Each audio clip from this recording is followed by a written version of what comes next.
और ये सीधी तस्वीरें आपके सामने जहां पीएम मोदी शेख जायद ग्रैंड मस्जिद पहुंच चुके हैं।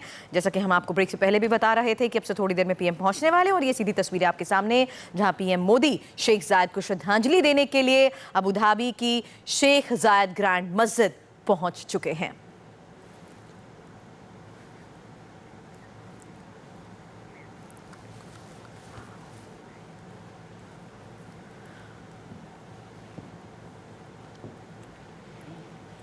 तो इसका इतिहास क्या है ये लगातार हम आपको बता रहे हैं, साथ ही कितना मायने रखती है ये मस्जिद और क्यों पीएम मोदी ने अपने दौरे की शुरुआत शेख जायद ग्रैंड मस्जिद से की, इस बारे में भी इंडिया टीवी आपको लगातार बता रहा है। लेकिन जिस कल्चरल डिप्लोमेसी की हम बात कर रहे हैं, जिस सम्मान की हम बात कर रहे हैं, उसका देखना ये होगा कि क्या असर पड़ता है। बहरहाल ये तस्वीरें आपके सामने जहां क्राउन प्रिंस ने आज यूएई में पीएम मोदी का स्वागत किया, वो इस वक्त भी यहां पर उनके साथ मौजूद हैं। नरेंद्र मोदी का ये मिशन यूएई है, 2 दिन का ये दौरा है, जहां इस दौरे की शुरुआत पीएम मोदी ने शेख जायद ग्रैंड मस्जिद से की है। अबू धाबी से ही ये सीधी तस्वीरें आपको दिखा रहे हैं। कुछ वक्त पीएम मोदी इस मस्जिद में बिताएंगे। दुनिया की तीसरी सबसे खूबसूरत और शुमार मस्जिदों में से एक है शेख जायद। 10 मस्जिदों में ये शुमार है, तीसरा स्थान इसका है। खास है ये, किस मायने में ये खास है ये लगातार हम आपको बता रहे हैं। और इस बीच अब थोड़ी ही देर पीएम मोदी यहां पर बिताने वाले हैं। अबू धाबी से पीएम मोदी के इस दौरे की पल पल डिटेल इंडिया टीवी आपको दे रहा है। और ये तस्वीरें इस वक्त आपके सामने शेख जायद मस्जिद की, जहां पर पीएम मोदी इस वक्त मौजूद हैं।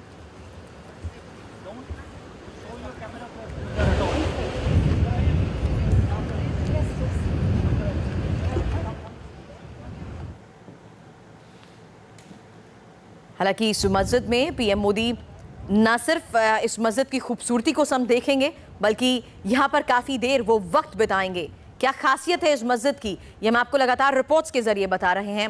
सौरभ शर्मा ने हमें बताया कि सफ़ेद रंग की इस बेहद खूबसूरत मस्जिद को ख़ास तरीके से तैयार किया गया। ये इतनी बड़ी है कि बड़ी संख्या में लोग यहाँ पर नमाज अदा करते हैं। और शेख जायद ग्रैंड मस्जिद, जिसमें इस वक्त पीएम मोदी मौजूद हैं, अबू धाबी की सबसे खास, सबसे बड़ी, दुनिया की 10 सबसे बड़ी मस्जिदों में शुमार। जैसा कि हमने आपको बताया, मस्जिद के डिजाइन और निर्माण से दुनिया को एकजुट करने का पैगाम इसमें दिया जाता है। 40,000 लोग एक साथ यहां पर नमाज अदा कर सकते हैं। सबसे बड़े हॉल में एक बार में 7,000 लोग एक साथ यहां पर नमाज पढ़ सकते हैं, जबकि महिलाओं के लिए अलग ही इंतजाम यहां पर किए गए हैं।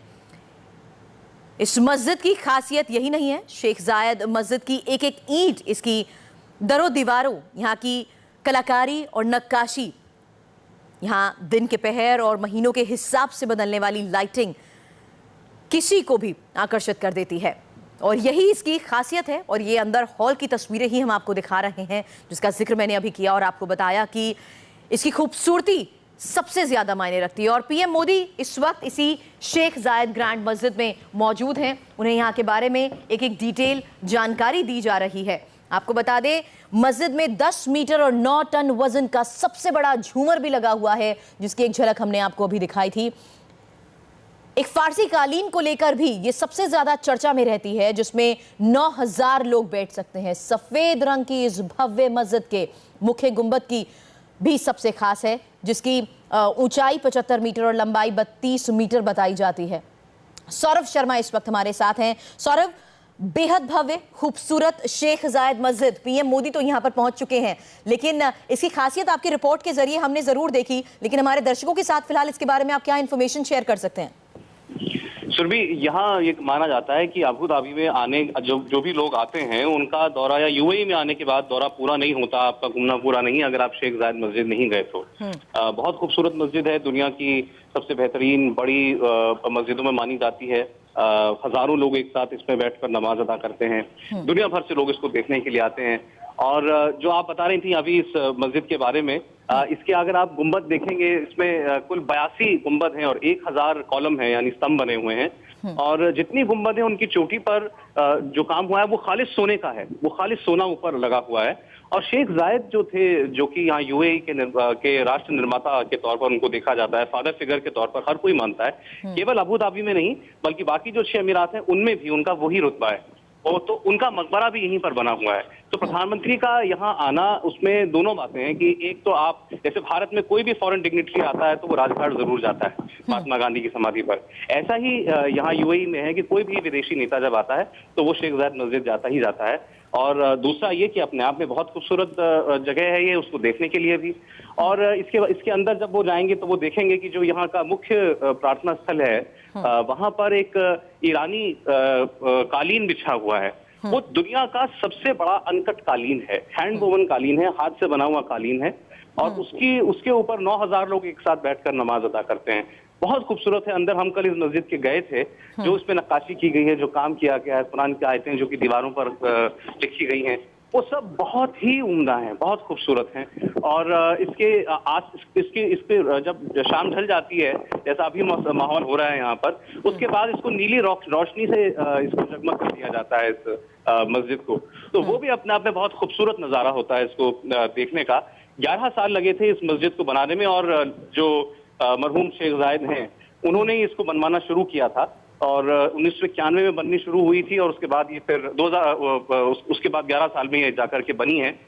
और यहाँ अभी यूएई में एक मॉन्यूमेंट के तौर पर इस शेख जायद मस्जिद को देखा जाता है। अभी जो मौसम है वो यूएई में बहुत गर्म मौसम है, ह्यूमिड मौसम होता है, लेकिन तब भी हजारों लोग इसको देखने के लिए रोज यहाँ पर आपको मिलेंगे। अंदर संगमरमर के फर्श बिछे हुए हैं, सोने का काम जगह जगह आपको अंदर दिख जाएगा। अमूमन हम ये मानते हैं जहाँ पारा जो है वो 45 से 50 डिग्री रहता हो तो आप नंगे पांव फर्श पर नहीं चल सकते, लेकिन इसके अंदर आर्किटेक्चर कुछ ऐसा है, इसकी बनावट कुछ ऐसी की गई है कि अंदर संगमरमर के फर्श पे भी आप चलेंगे तो आप बिल्कुल ठंडे वो फर्श रहते हैं। ये इसके आर्किटेक्चर की कुछ बारीकियां हैं, कुछ खूबियां हैं जो हमें पता चली थी। 3,500 करोड़ रुपए लगे इस मस्जिद को बनाने में। इसकी जो लागत है 3,500 करोड़ रुपए इस पर खर्च किए गए थे, और शायद 50 के करीब कंपनियां थी जो लगी थी। 3,000 मजदूर दिन रात इस मस्जिद को बनाने में जुटे हुए थे। और अब ये मस्जिद दुनिया भर के लिए एक मिसाल है कि कैसे आप जो आपकी परंपरा है, जो कल्चर है, उसको भी दर्शाएं और लेटेस्ट तकनीक का भी सहारा लें ताकि सहूलियत लोगों को रहे। यहाँ पूरे यूएई में कोई भी जगह हो, यहाँ तक कि बस स्टॉप भी होता है तो वो भी सेंट्रली एयर कंडीशन है। ऐसे ही ये मस्जिद भी है। इस मस्जिद का हर कोना आपको बिल्कुल ठंडा मालूम पड़ेगा जब आप अंदर जाते हैं, लेकिन बहुत सख्ती भी बरती जाती है। अंदर जाने वालों ने क्या क्या लिबास पहना हुआ है, कैसे कपड़ों में है, उसको लेकर के जो लोग यहाँ के हैं वो थोड़े से बहुत पर्टिकुलर हैं। तो अगर उनको लगता है कि किसी महिला ने या किसी पुरुष ने जो है वो ठीक उनको लगता है कपड़े नहीं पहने, तो फिर यहाँ वो व्यवस्था भी है कि आप जाएंगे तो आपको वो आवरण देते हैं कि आप ये पहन करके और आप फिर अंदर जाइए। तो अपने आप में अपने कल्चर को, अपने ट्रेडिशन को बचा कर भी रखा हुआ है। और एक बात और बहुत खास, ऐसी बहुत कम मस्जिदें होंगी जहां पर ये कोई रिस्ट्रिक्शन नहीं है कि आप कौन से धर्म के हैं। आप किसी भी धर्म के क्यों ना हो, आप इस मस्जिद की बिल्कुल अंदर तक भी जा सकते हैं, आप उस जगह तक भी जा सकते हैं जहां पर नमाज पढ़ी जाती है। तो ये एक डाइवर्सिटी को और रिलीजियस टॉलरेंस की एक शिक्षा भी देती है ये मस्जिद। सौरभ, लेकिन ये जरूर हम समझना चाहेंगे, और जिस बारे में हम पहले भी जिक्र कर रहे थे कि कल्चरल एस्पेक्ट की जहां तक बात करें, एक कल्चरल डिप्लोमेसी की बात करें, तो पीएम मोदी ने अपने दौरे की शुरुआत इसी से क्यों करी? क्या असर इसका होगा?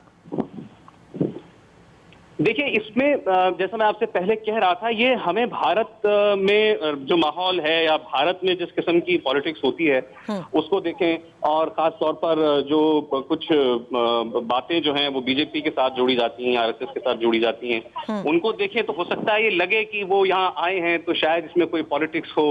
लेकिन यहाँ हमें जो लोगों ने बताया वो बताया कि ये एक पॉलिटिक्स तो इसमें नहीं, लेकिन ये रिवायत है कि आप अगर यूएई में आए हैं तो यूएई की जो एक किस्म से जिनको राष्ट्रपिता के तौर पर देखा जाता है, आप उनकी कब्र पर जाते हैं, आप वहां जाकर के श्रद्धांजलि देते हैं। तो हमें आज जफर तरेशवाला जो कि प्रोमिनेंट बिजनेसमैन है, मुस्लिम बिजनेसमैन है और नरेंद्र मोदी के नजदीकी भी माने जाते हैं, वो आज हमें मिले। उनसे हमने भी ये सवाल पूछा कि कहीं इसमें कोई पॉलिटिक्स तो नहीं है, इसकी बड़ी चर्चा है भारत में। सौरभ, इस बारे में आपसे बात करें उससे पहले ये तस्वीरों के बारे में भी आपसे जानना चाहेंगे। यहाँ भी हम देख रहे हैं कि बहुत बड़ी संख्या में लोग मौजूद हैं, और पीएम मोदी को देखते ही उन्होंने हाथ वेव शुरू करना कर दिया, फोटोग्राफ्स उनकी खींची जा रही है, और बड़ी संख्या में लोग इस वक्त अंदर यहाँ मौजूद है। जी हाँ, बिल्कुल। देखिए, हम जब कल गए थे इस मस्जिद के अंदर तो बहुत दिक्कत हुई थी हमें यहाँ की तस्वीरें खींचने में, क्योंकि बहुत सख्त पहरा था, सिक्योरिटी था। तो मस्जिद के अंदर तो कल से ही ये माहौल बना हुआ है कि यहाँ पर भारत के प्रधानमंत्री आने वाले हैं। सुरक्षा की दृष्टि से तो यहाँ हर कोई ये बात जानता है। लेकिन अगर आप ये सोचें कि यूएई एक ऐसा देश है जहाँ हर 4 में से 3 भारतीय हैं, यानी 1/4 जनसंख्या जहां भारतीयों की हो, तो फिर वो कोई भी कोना हो पूरे यूएई का, चाहे अबू धाबी का, चाहे दुबई का, चाहे जुमेरा का, या बाकी जितने भी अमीरात हैं, तो वहां भारतीय तो भारतीय ही भारतीय हैं। तो कोई जगह अछूती नहीं है और हर भारतीय को मालूम है कि 34 साल बाद आपको मैं इसलिए बीच में रोक रही हूँ क्योंकि अपने ही अंदाज में पीएम मोदी एक बार फिर से नजर आ रहे हैं। उनका जो चिरपरिचित अंदाज है, लोगों के करीब वो जा रहे हैं, हाथ वेव कर रहे हैं। ऐसे में हम ये जरूर देखते हैं, जहां लोग बेताब होते हैं पीएम मोदी से मिलने के लिए, पीएम मोदी उन्हें निराश नहीं करते। जी हाँ, बिल्कुल ठीक कह रही हैं आप। और उनका ये स्टाइल रहा है, अंदाज रहा है। वो बेधड़क लोगों के बीच पे जाते हैं और खुलकर उनसे मिलते हैं, हाथ भी मिलाते हैं। ऐसा ही कुछ जहाँ पर भी है। और सौरभ रोकना चाहेंगे, ये तस्वीरें पहले दर्शकों को दिखा देते हैं, फिर इस पर चर्चा करते हैं।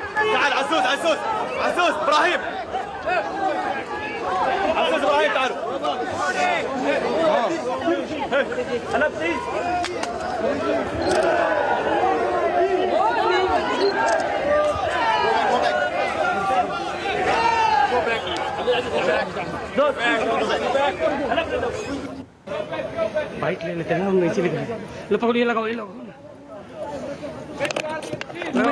हाँ तुम पूछो बच्चे वाले मोदी जी यहाँ पे हैं, आप लोग काफी उत्साहित हैं। हाँ, कुछ खास जैसे आज पीएम आए हैं यहाँ पे यूएई में। हाँ, हम लोग उनसे मिलने आए हैं, देखने आए, बस इतना ही है। इतने सालों बाद आए हैं तो हम लोग मिलना चाहते हैं।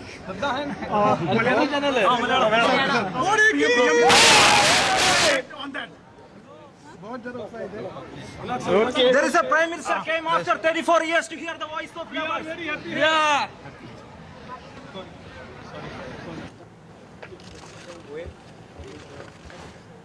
चलिए, तो देखा आपने कितने उत्साहित थे यहाँ पर लोग पीएम मोदी को देखकर।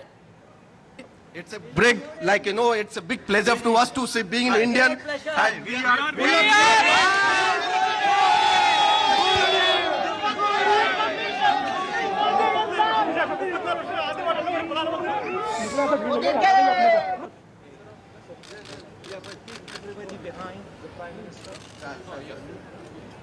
तो सुना आपने, लोगों को गर्व महसूस हो रहा है कि वो अपने देश में तो नहीं है, लेकिन आज पीएम मोदी उनके साथ वहां पर मौजूद हैं।